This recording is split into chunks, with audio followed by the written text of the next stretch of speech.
Asalaamu calaykum waraxmatullaahi wabarakaatu. Ka waran daawaday ama dhegeystay kalsoonida aad alle ku qabtid subxaanahu watacaala boqolkiiba waa intee. Mararka qaar waxaan dareemaynaa in wax walba ay naga sii fogaanayaan, dadkaan ku tiirsanayn ay naga sii dhaqaaqayaan, qorshayaashuna ay naga burburayaan. Laakiin ogow, markuu qof walba kaa tago, alle kaama tagayo subxaanahu watacaala. Ku kalsoonow rabbigii ku abuuray, maxaa yeelay cid kale ma oga sidaad u xanuunsan tahay iyo sidaad wax u rajeynaysid, yacni sidaa rajo u leedahay qof kaloo ku og male aan alle ahayn. Markaad alle ugu dhawaato si kalsooni leh, waad arki doontaa wax walba si qurux badan inay kuugu hagaagi doonaan biidnillaah.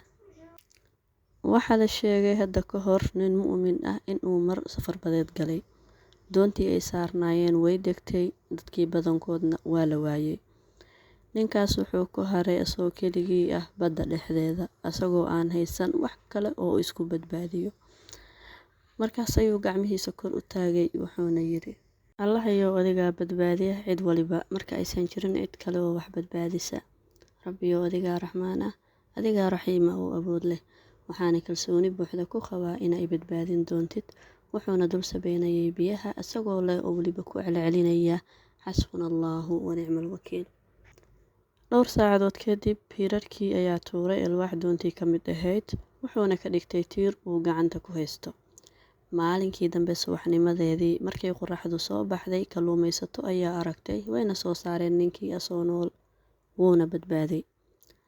Markii la su'aalay siduu keligii ku badbaaday oo dadkii doontii la saarnaa kulligoodna ay ku dhinteen, wuxuu ku jawaabay, ma ahan xoog badni aan dadka kale ka xoog badnahay amaba nasiib aan dadka kale dheerahay, laakiin waxaan ku badbaaday oo alle igu badbaadiyey kalsoonidii aan alle ku qabay subxaanahu watacaala.